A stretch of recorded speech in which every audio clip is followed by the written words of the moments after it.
Tila ba iisang taong sumulyap ang mga kalalakihan sa paparating na dalaga sa ginagawaan nilang construction site. Paano ba naman?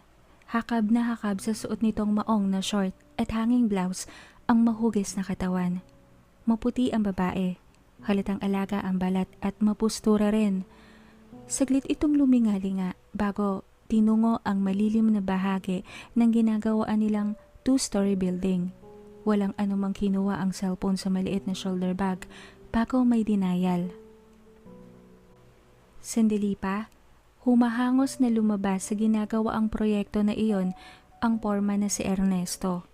O Itong kung tawagin ng kanyang mga kaibigan, Sir Itong naman ng kanyang mga taong hawak. Agad nilapitan ng dalagang dumating at iginiya sa kotse nito.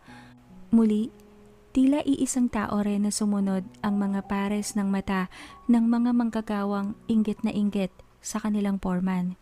Nang tuluyang makasakay sa kotse ni Itong ang babae, saka lang nagpatuloy ang mga kalalakihan sa paggawa. Sa loob ng kotse, pinupupog ni Itong ang babae na walang nahihimigang pagtangging nababakas sa katawan maging sa muka.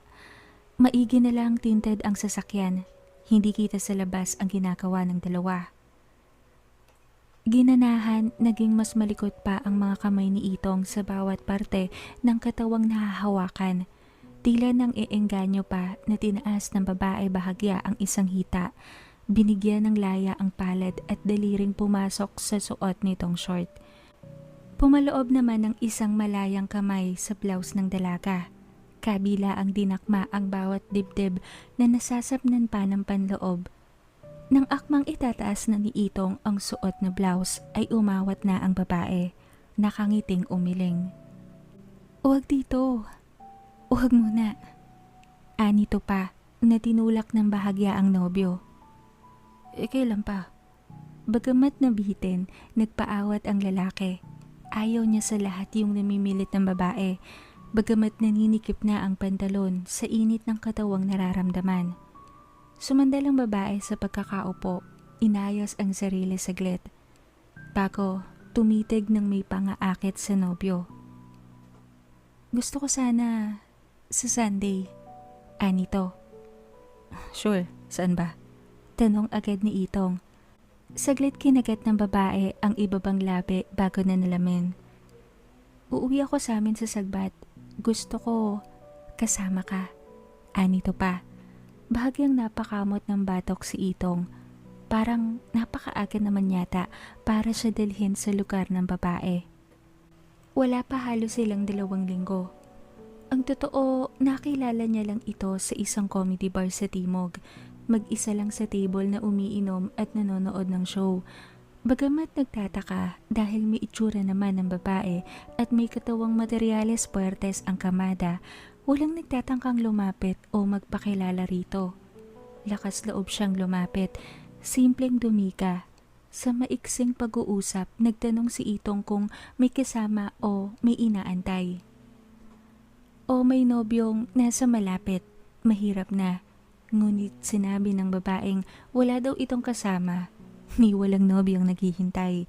Ito pa nga ang yumaya sa kanya na saluhan siya sa isang bakit na iniinom, hindi naman niya tinanggihan na. Doon nag-umpisa ang lahat. Binigay nito ang cell number nang maghiwalay sila ng gabing yon. Konting usap, bolahan at ilang tawag sa alanganing oras ng gabi. At presto, napasagot niya ang sexing babae nang wala pang 1 linggo. Sa ilang beses nilang pagkikita, hindi naman tuluyang bumibigay ang babae. Panay lang ang pahipo, panay lang ang tudyo. Ngunit kapag naroroon na, biglang nang bibitin. Tinuon ni Itong ang mata sa manibela. Hindi niya maapuhap ang nais isagot. May mga pool sa amin. May mga resort. May private pool din. Alam mo bang, isa sa gustong gusto ko yung ginagawa sa tubig. Punong-puno ng kalandi ang pahayag nito na kinalingon ni Itong sa nobya. "Sa inyo ba tayo tutuloy? O magbubuk tayo ng kwarto sa resort na mapipili natin?" Tanong ng lalaki. "Ikaw, gusto mo ako na mag-book? Tapos after natin, daan tayo sa amin. Ipapakilala kita sa parents ko. Since ando na naman na tayo. Anito na humalukip-kip. Hindi maiwasan ni Itong na mapatingin sa malulusog nitong dibdib. Hindi ba parang napakaaga naman ata para ma-meet ko yung parents mo? Anito sa dalagang hindi naman tuwirang nilikawan. Nadala lang sa bola. Ngunit siguro may mga ganitong klase talaga ng mga babae. Wala naman ata sa tipo nito ang namimikot kung sakali. Ang alam niya, uso lang yun sa mga hindi kagandahang mga babae. At iyong desperadong makuha ang lalaking nais nila. Sabagay, ang huling nobya niya, 2 buwan na silang magkarelasyon nang hatakin siya sa bahay nito. Sadyang napakaaga lang talaga para sa kanya ng 2 linggo. Siyempre, gusto kong ipakilala na kita. Andun na tayo eh. Ayaw mo ba nun? May basbas na tayo if ever. Pero kung ayaw mo, edi sige. Ako na lang ang uuwi sa amin. Magkita na lang tayo after 1 month. Hindi tumitingin sa kanyang anunsyo nito. Na natural tinanong lang lalaki kung bakit 1 buwan pa. Sasamahan ko yung tita kong mamili ng paninda niya sa Baguio. Baka magstay muna kami doon habang wala pa akong work. Bahagyang nakangusong wika nito na lalong kinipkip ang mga braso upang umangat ang dibdib sa pagkakahalokip-kip. Napubuntong hininga si Itong. Kung hindi lang talaga nakakabuhay ng katawang lupa niya ang mahugis nitong katawan, hindi niya ito pagtsatsagaan.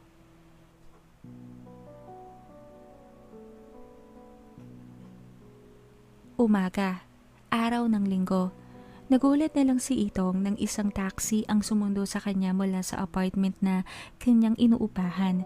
Nakatakdang magkita sila ni Pamela ng tanghali, 7:00 pa lang ng umaga.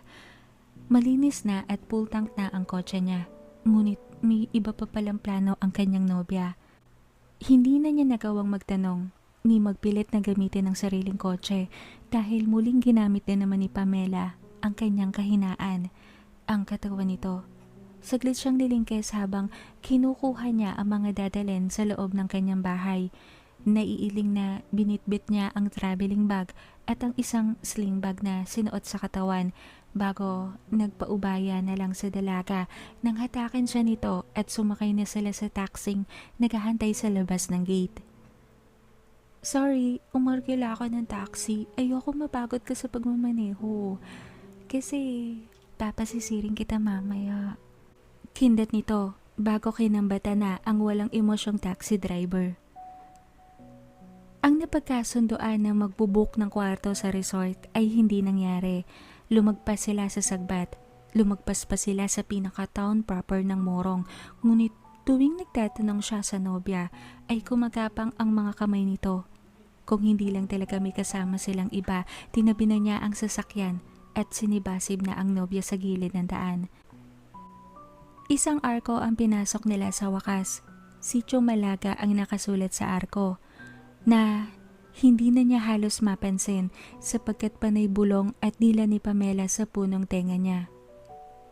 Binaybay nila ang isang may kahabaang talipapa at naagaw ang atensyon ni Itong ng ilang hilera ng prutas na napakamura ng halaga. Agad siyang nagpapara sa driver. Nagkatinginan ng driver at si Pamela. Sinabi ni Itong na gusto niyang bumili ng malalapad na klase ng durian na nakita niya. Napakamura kasi, 20 pesos isa at ang laki, kasing laki ng langka. Paborito iyon ng kanyang nanay at tatay, maging siya, isa sa kanilang mga comfort food. Ngunit hindi tumigil ang taxi. Nagsalita si Pamela. Balikan na lang natin, umuwi muna tayo sa bahay. Mamimili tayo ng maraming prutas pagbalik, pangako. Lambing nito. Andito na tayo eh. Ba't hindi pa tayo bumili? Pilit naman ni Itong bago tinapik ang balikat ng driver na sumenyas na pumara muna. Alanganing huminto ang lalaki. Kung hindi lang sinabi ni Pamela na sige na, hindi titigil ang sasakyan. May nahimigan pa siyang pagkairita sa tinig ng nobya na kinakunot noon na lang ni Itong. Napansin niya rin na tila magkakilala ng personal ang dalawa. Nang tignan niya sa salamin ng driver, saglit nitong kinatagpo ang kanyang mata roon. Hindi nito alam kung guni-guni lang ba niya, ngunit Tila ba bumalasek ang itsura nito saglit bago binawi ang paningin at tinuon sa ibang direksyon. Bumaba siya ng taxi at nagtaka nang hindi sumunod si Pamela. Sa halip, pabalagbag na sinara nito ang pinto. Saglit sumilip sa bintana ang dalaga bago nagwika. "Bilisan mo, nakakahiya kila Papa, kanina ka pa nila hinihintay." Pahabol nito bago iniwas na sa kanya ang nanlisik na mga mata. Kinata kayo ni Itong. Ang bilis naman magbago ng ugali nito, samantalang kanina panay ang lengke sa kanya. Kibit balikat na lang siyang tumungo sa nalagpasang hilera ng mga prutas. Maraming tao sa paligid, isang tipikal na talipapa. Idagdag pang linggo ngayon. May ilang kabahayan na rin siyang natatanaw mula sa bungad ng arko. Hindi niya maiwasang pansinin ang kalsada dahil kahit parang lagpas na sila sa morong, espalto pa rin ang kalsada. Hindi niya inaasahang parang katulad lang din sa Pasig ang tanawin. Maingay pa nga gawa ng ilang malalaking speaker na nagpapatugtog ng napapanahong tugtugin. Akala niya liblib na baryo na ang maaabutan niya paglagpas ng Sagbat. Ngunit ano bang alam niya? Moderno na ngayon ang karamihan sa mga probinsya. Bago makarating sa tumpok ng mga prutas, isang tricycle ang huminto sa harap niya. Bumaba rito ang isang may edad na babae na nagkakandahirap iangat ang bayong at ilang kaing na dala. Inunahan ni Itong ang tricycle driver sa pagtulong sa matanda. Sa halip may ilang kaing na binaba na lang ang driver mula sa likod ng tricycle. Napatingin ang matanda sa kanya. Saglit siyang minukaan ngunit nagpaubaya ng maingat niyang agawin ang isang kaeng at maingat din na binaba sa espaltong kalsada. Inabot niya ang isa pang malaking bayong at isa pang kaeng na puno ng mangga, santol at bayabas. "Salamat, Amang." Nakangiting baling nito sa lalaki na akmang aabutan siya ng perang papel ngunit magalang siyang tumanggi. Sinabing wala iyon. Nang umandar ang tricycle palayo, tatanungin sana ni Itong ang matanda kung saan ito dadalhin ang mga dalahin nang makarinig sila ng pagtawag di kalayuan. "Lola!" Tawag ng isang dalagang nagpalingon kay Itong. May itsura ito, morena lang ang balat. Simpleng t-shirt blouse na may kaluwagan ang suot, nakapantalon at sneakers. Hindi napansin ni Itong na nakatitig pala siya ng matagal sa dalaga habang lumalapit ito sa kanila. Napakasimple lang ng dating nito ngunit may kung ano sa babae nang ngumiti sa kanya. Bagamat halata sa mukha nito ang pagtataka habang palipat-lipat ang mata sa lola nito at sa estrangherong lalaki. "Tinulungan akong ibaba yung mga bayong. Salamat ulit ha." Basag ng matanda sa katahimikang namayani sa kanilang tatlo at sa pagsagot sa tanong ng apong kakarating pa lang. May 2 binatilyo na dumating, mga kargador, at inumpisahang pasanina ang mga kaing at bayong, dinala sa isang pwesto ng prutas malapit sa kanila. "Dayo ka rito, Hano?" Tanong pa ng matanda sa lalaki na tila hirap bawiin ang mata sa dalagang kakarating. Tumango siya bago tinuon ang mata sa matanda. "Anong pakay mo ba rito kung hindi ka labisan ng pagtatanong?" Anang matanda pa ulit. Muli niyang binalik ang paningin sa dalagang sa kanya rin nakatingin. Wala naman sigurong masama kung sasagutin niya. Bakit hindi? Ani Itong sa sarili, kaya sinabi niya ang totoo. Taga rito ho yung nobya ko. Ipapakilala ho ako sa kanyang mga magulang. Balak rin ho sana naming lumangoy sa mga falls dito. Balita ko ho, maraming resort daw dito sa lugar nyo eh." Nakangiting sagot niya. Saglit kumunot ang noo ng babae bago nagsalita. "Falls? As in talon?" Anito. Nakinatango ng sunod-sunod ni Itong. Nagkatinginan ng maglola. "Walang tinyag na anyong tubig rito. Ang pinakakilalang falls na alam namin ay yung Daranak pa. Pero napakalayo na nandito. Wala ring resort na alam akong malapit dito. May malapit na ilog pero hindi para paliguan dahil under rehabilitation pa ang ilog na yun. May karumihan kasi gawa ng mga naglalaba at nagtatapon ng basura galing naman sa ibang ilog na karugtong nito. Ikaw lang ba ang dumayo o may kasama ka? Mahaba at kunot ang noong wika ng dalaga.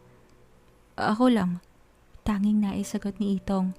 Muling nagkatingin na ng maglola. Siya namang tunog ng cellphone niya. May tumatawag. Si Pamela. Hindi niya sinagot. Isang text ang rumihistro. Minamadali na siya. Sige ho.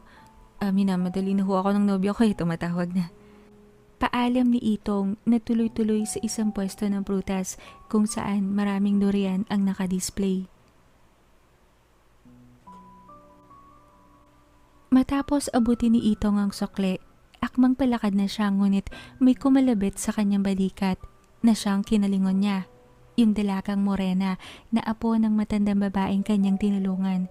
Otomatikong initian niya ito ng tipid. Salamat pala sa pagtulong mo sa lola ko kanina. Maaari bang alamin kung saan ka talaga tutungo? Anito na seryoso ang muka.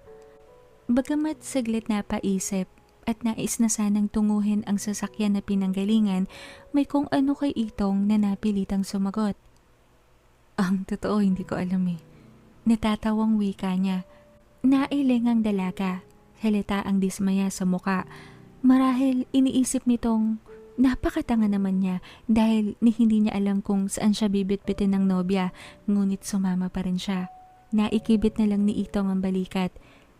Kung ano man ang negatibong impresyon nito sa kanya, bahala na ito. Ngunit sa kanyang depensa, lalaki lang siya. At sadyang nakuha ni Pamela ang kiliti niya, sapat upang pumayag siyang sumama sa lugar nito san man parte ng Pilipinas siya dalhin. May kinuha ito sa supot na plastik na dala. Inabot sa kanya. Ilang piraso ng berdeng mga kalamansi. May hiwa pa sa gitna. Mayroon din na isang munting supot ng asin, yunting mamamisong laki. Bagamat hindi naintindihan, tinanggap na lang niya. Bahagyang pumahid ang isang piraso ng kalamansi sa kanyang palad nang abutin niya mula sa dalaga. Tila ba may hinihintay itong mangyari saglit nang mahawakan niya ng tuluyan ng mga kalamansi. Dahil mula sa pagkakatitig sa kanyang palad, tinaas nito ang nagniningning ng mga mata na saglit niyang kinataka. Lumingali nga ito saglit at bahagyang nilapit ang sarili kay Itong. Pabulong na may sinabi sa kanya. Ang sityong ito ay tinatawag na Malaga. Ligtas ka rito hanggang sa dulo ng boundary. Ngunit kung lalagpas ka sa aming teritoryo at makakarating ka sa isang munting pamayanan na maraming mahogani na puno sa bukana, kailangan mo iyang gamitin. Ipatak mo iyan sa pagkain na ihahain sa'yo, maging sa tubig na iyong iinumin o kahit anong ihahain nila sa'yo. Seryosong wika nito na saglit kinatanga ni Itong.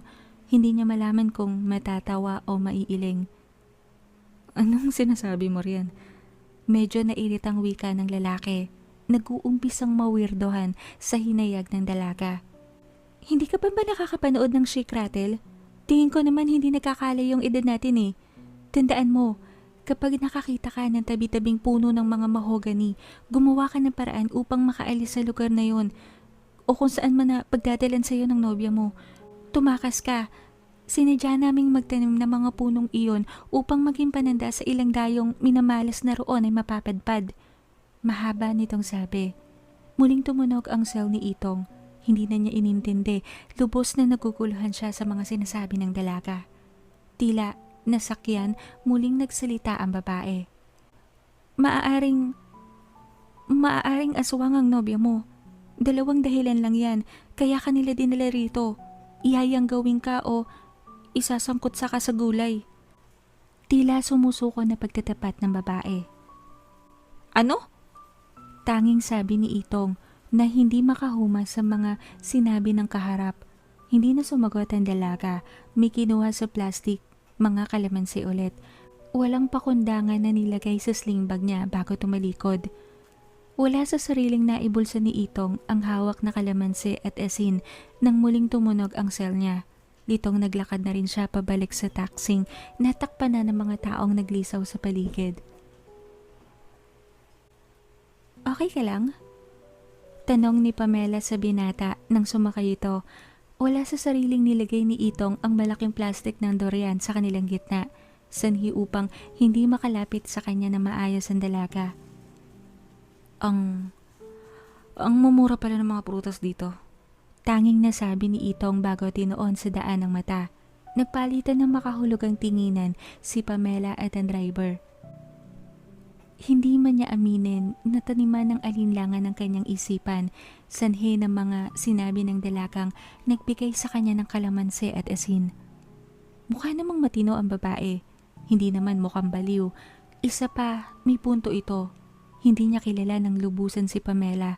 At ito nga, dadalhin siya agad sa lugar ng nobya at ipapakilala sa mga magulang. Tila tukso pang gumuhit sa kanyang gunita ang ilang eksena sa pamosong shake rattle na movie kung saan bida si Marilyn Reynes na dinala ng best friend nito sa probinsya upang isangkot sa handa sa kanilang piyesta. Hindi niya gusto ang gumapang pangkilabot nang lumagpas sila sa kalsadang hindi na sementado. Binabaybay ang 100 na lupa na lang ang dinaraanan at ang mga punong nilalagpasan nila, mga puno ng mahogany. At para pa makasigurado sa punong kanyang nakikita, sinilip niya ang lupang kinatatayuan ng mga puno. Ang lupa na nasasap na ng mga dahon at prutas na nalaglag mula sa mga punong iyon. Wala siyang nakikitang ibang halaman o ibang klase ng puno sa paligid dahil isa sa mga katangian ng puno ng mahogany bukod sa hindi naman talaga ito orihinal na nagmula sa Pilipinas. Ang mga dahon na nalalaglag sa lupa, pag nabulok, naglalabas iyon ng isang uri ng kemikal na pumipigil sa ibang halaman ni damo na tumubo sa paligid nito. Tila ba nang lalason ng hindi niya kauring puno. Napansin pa ni Itong na tila iisang edad lang ang mga puno, parang sabay-sabay na sinadyang itanim sa lugar. Mananatili ang mga punong iyon kung walang gagalaw o puputol. Ni hindi madaragdagan ng mga puno at patuloy lang natatanda. Binuksan pa ni Itong ang bintana na kinalingon na sa kanya ni Pamela. Napakatahimik ng lugar ng dinaraanan nila. Ni walang tunog ng ibon o insekto gayong hindi niya mabilang ang mga punong nakatanim sa bawat panig ng kalsadang binabagtas nila. Nagdaragdag iyon ng alinlangan para sa nobya. Mahangin no, tsaka maaliwalas. Hindi tulad sa Pasig, walang ganitong mga punong magkakatabi. Hindi rin malinis ang hangin. Ani Pamela, na kinatango nang wala sa sarili ni Itong. Muli, tila may humampas na batingaw sa kanyang tenga. Umalingaw-ngaw ang sinabi ng dalaga kanina sa kanya sa talipapa. Ihayang gawin siya, isasangkot sa gulay. Dapat ba niyang paniwalaan iyon? Ano ba ang dapat niyang gawin? Wala naman sa itsura ni Pamela na mukha itong aswang. Nahinto ang mga isipin niya nang pumasok ang taxi sa isang may kalakihang compound na puro konkretong bahay ang nakatayo. Lagpas ata sa 30 ang nakikita niyang housing na iisa ang anyo at modelo. Mga disenyong madalas niyang nakikita sa mga housing project ng gobyerno. Iisang kulay din ang team ng mga bahay. Kulay lupa at magulang na berde. Tumiterno sa kulay ng mga mahogany. Napaigdad pa siya nang hawakan ni Pamela ang kanyang kamay at hilahin siya palabas ng taxi. Hindi na niya namalayang tumigil na pala ang sinasakyan nila. Ang driver naman ay umibes ng sasakyan at tuloy-tuloy sa loob ng compound. Taga doon din pala. Napalingon na lang siya sa mga prutas at traveling bag na naiwan sa sasakyan. Hindi na niya alam kung anong lumukob sa kanya sapagkat ni hindi niya nagawang magsalita ni tumutol sa dalagang hila-hila siya papasok sa loob ng compound. Sinabi ni Pamela nang mapansin na nakatingin siya sa mga gamit na naiwan na babalik na lang sila mamaya. Sabik na sabik daw kasi itong ipakilala siya sa mga magulang. Hindi maiwasan ni Itong na tignan ng ilang kalalakihang nakatambay sa isang bahagi ng compound. May ilang babae at kabataan na sumungaw mula sa bintana at sa pinto ng kani-kanilang mga bahay. Nantuluyan na siyang makapasok sa loob. Pamela, bago na naman yan Bati ng isang lalaking may kalaparan ng katawan. Pamela, punta kami sa inyo mamaya Anang isa naman na hindi pinansin ng dalaga. Kala mo ba ay walang narinig? Tuloy-tuloy lang sa paglalakad. Nagtawanan ng ilang kalalakihan, hindi nagsalita. Si Itong naman, sinuyod ng tingin palalo ang paligid. Parang patay ang atmosfera sa buong compound, ni walang damo o anumang tanim sa paso siyang napapansin. At ang lupa, parang uhaw na uhaw sa tubig. Bitak-bitak kasi ang ilang malalaking parte ng lupang kanilang nilalakaran. Tumingala si Itong sa langit, ni wala siyang kawad ng kuryenteng nakikita. Walang ilaw, kaya pala tahimik, walang nag-iingay ng mga appliances. Napalunok si Itong nang sa pinakadulo ng compound siya dali ni Pamela. Hindi niya maiwasang pansinin ang pinakabakod ng compound na siyang nagiging barikada nito sa ilang punong nakikita niya sa kabilang ibayo. Pader, hanggang dibdib niya. Puro putik pa ang pader. May ilang naiwang bakas ng paa at kamay na tila ba ginagawang daanan ito madalas. Parang laging may nag-o-over the bakod sa mahabang barikadang iyon. Ma, pa, si Ernesto po. Ani Pamela na kinalingon ni Itong mula sa matagal na pagkakatitig sa mahabang pader. Muling hinila siya ni Pamela patungo sa isang pintong bukas kung saan may nakatayo sa bukana na mag-asawang may edad na rin. Hindi maiwasang hagurin ng lihim ni Itong ng tingin ng mag-asawa. Maayos ang pananamit ng mga ito. Ang nanay ni Pamela, naka-duster na napapansin niya suot ng mga donya-donyahan sa kanilang semi-subdivision. May alahas pa nga sa katawan. Ang tatay nito ay simpleng nakapolong itim at pantalong asul, nakasandalyas. Hindi marungis tignan. Katulad rin ng dalaga ang kutis, mapuputi. Tumangulang sa kanya ang tatay ni Pamela. Ang nanay naman nito ay may maluwag na pagkakangiti sa kanya na sinalubong. Saglit na isip ni Itong na malayo sa itsura ng mga aswang na nasusumpungan niya sa mga babasahin at palabas. Hindi rin maiwasan ni Itong na pansinin ang kabuuan ng bahay na konkreto. Malinis ang kabuuan, may 2 kwarto, isang backdoor sa kusina, ngunit kapansin-pansin na walang appliances na nangangailangan ng kuryente. Nahiya naman siyang magtanong kung bakit.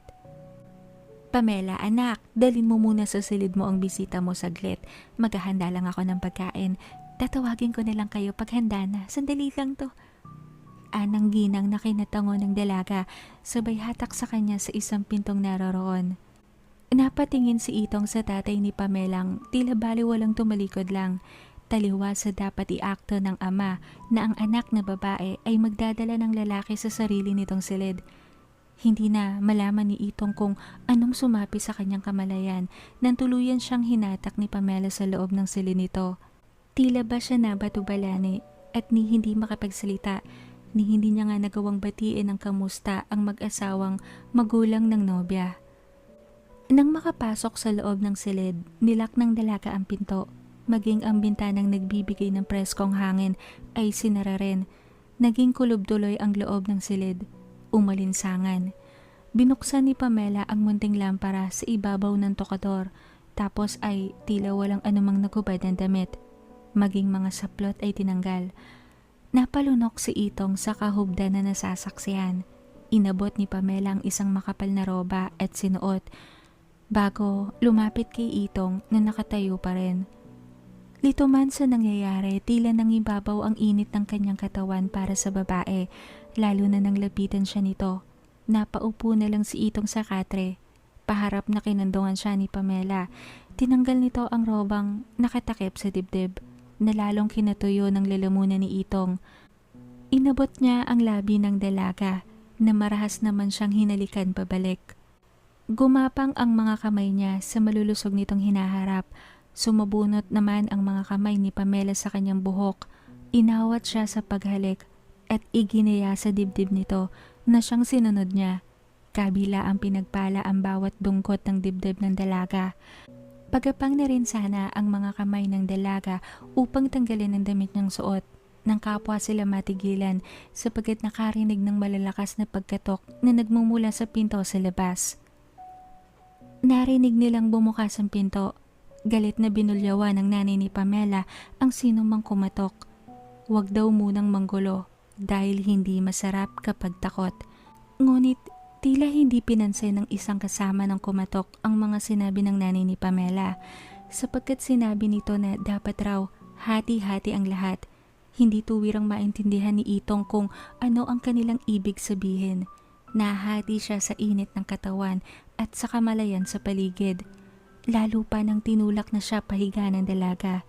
Bahagya itong gumalaw sa kanyang sikmura. Wala ng roba sa katawan. Kitang-kita na niya ang mahugis nitong kabuuan. Anak, lumabas ka nga muna rito at ikaw makipag-usap kay Paking. Tila napipikon na wika ng nanay ni Pamela. Nayayamot na kinuha ni Pamela ang robang nilaglag kung saan sinuot at binuksan ng pinto. Hindi na nagpaalam kay Itong. Hindi maiwasan ni Itong na pakinggan ang huminang pagtatalo nila Pamela at ng ilang lalaking kumatok. Ernesto, lumabas ka muna dyan, hane. Pinaghain kita. Malambing na wika ng matandang babae.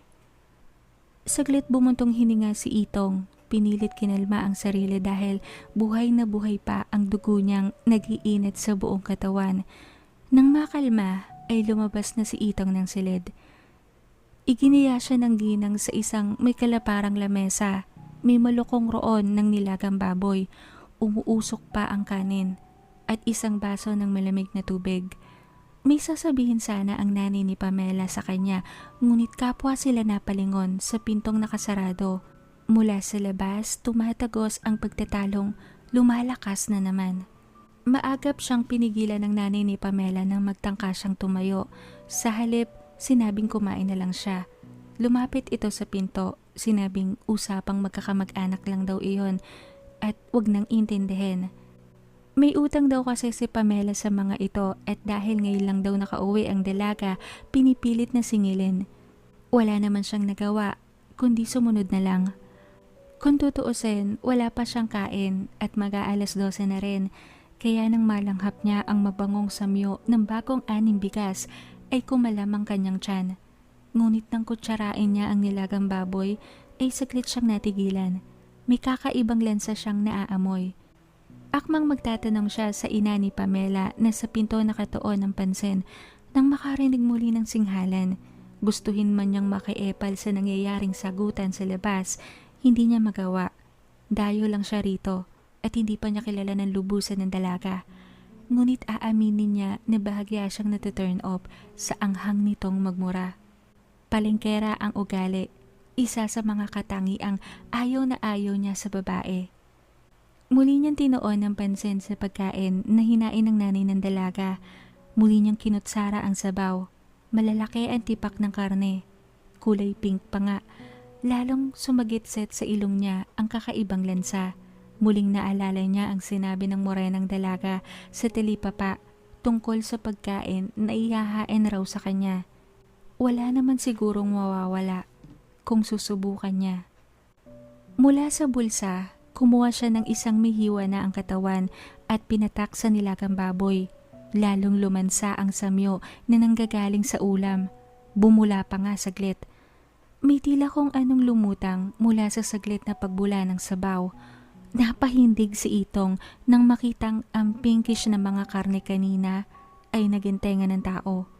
Kahit sino, hindi maitatanggi na tenga yon ng tao. Buo pa nga at parang kakatapyas pa lang. Natutop ni Itong ang bibig nang magbadyang umahon ang almusal na kinain niya bago siya umalis ng bahay. Lalong lumakas ang sagutan sa labas, maging ang nanay ni Pamela nakisali na sa pakikipagtalo nang lumabas na ng pinto at sinara yon. Nangingibabaw ang isang lalaking nagpipilit na ibahagi raw ang bisita. Dito na tuluyang natauhan si Itong. May kung anong nahawi sa kanyang sistema. Nang makita ang laman ng malukong, maigi na lang at may pintong malapit sa kanya. Backdoor. Maingat niyang binuksan ang seradura ng pinto at lumabas. Sinara ang pinto nang walang ingay bago nagpalinga-linga. Maigi na lang, walang tao sa likod bahay. Maingat niyang inakyat ang bakod na pader at tinalon bago nanakbo ng mabilis palayo sa compound ng nobya.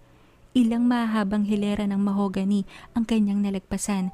Paulit-ulit na sumasagi sa kanyang gunita ang itsura ng tengang lumutang sa sabaw na siyang lalong nagpabilis ng kanyang mga binte sa pagkakatakbo.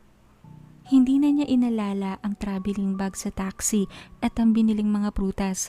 Maigi na lang hindi niya nahubad ang sling bag sa katawan. Tila nakahinga siya ng maluwag nang makalagpas sa mga puno ng mahogany at nakakita na ng sementadong kalsada. Muli siyang tumakbo, sinundan ng daang alam niyang pinanggalingan nila kanina. Sandali pa, nakatanaw siya ng tricycle na nakaparada sa gilid ng daan. Agad niyang nilapitan. Nagkagulatan pa sila ng driver dahil imbes na lalaki ang nakatalungko sa manibela, babae ang nasumpungan niya. Iyong babaeng may morenang kutis na nagbigay sa kanya ng kalamansi at asin. Tuluyang napalagay ang kanyang loob. Nakiusap siyang magbabayad siya kahit magkano, pasakayin lang siya at ilayo sa lugar na kinaroroonan. Nasinagot naman ng dalaga ng ngiti at pag-iling bago sinabing sumakay na siya. Maigi at kinampihan ka ng pagkakataon. Alam mo bang bihira lang ang nakakatakas sa lugar na yan? Wika ng dalagang nagpakilalang Pollyanna kay Itong. Tila nawala ng kulay ang mukha ng pobreng binata. Paano kung balikan ako ni Pamela sa trabaho ko? Kinikilabutan niyang tanong. Umiling si Pollyanna. Hindi na siya magpapakita sa'yo. Takot lang niya. Alam mo na yung pagkatao niya eh. Malamang, nagpapasagan na sila ng mukha ngayon sa paninisi sa isa't isa. Lalo at nakita nilang natanggal mo ang sabulag sa binigay na ulam ng nanay niya. Pero kung makita mo siya muli at guluhin ka, sumigaw ka. Isagaw mo ang aswang siya. Mas maigi kung may tao sa paligid. Mahaba nitong paliwanag na kinakunot ng noon ni Itong. Muling sinagot ni Pollyanna ang hindi maisatinig na tanong na gumuhit sa mukha ng lalaki.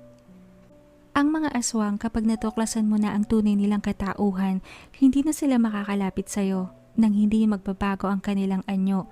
Kung meron silang masamang tangka sa'yo Kung naririnig mo yung ilang sabi-sabi na kapag inaaswang ang isang tao o buntes, isisigaw mo lang yung pangalan nila tapos hindi ka nila laguguluhin. Parang ganon.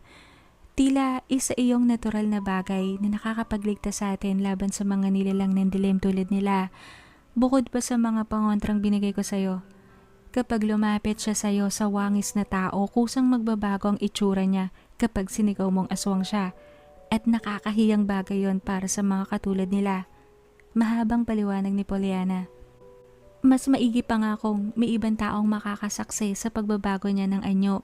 Maging ang mga iyon, hindi na niya mapapagkailaan ng tunay niyang katauhan. Pero hindi sapat yun para hindi ka niya masaktan o mapatay. Kaya maganda talaga magdala ka lagi ng asin at kalamansi. Dugtong pa ni Pollyanna habang sa daan nakatingin. Binaba siya ng dalaga sa terminal ng jeep, crossing ang nakasabit na sign. Maraming tao na rin ang naglisaw sa paligid.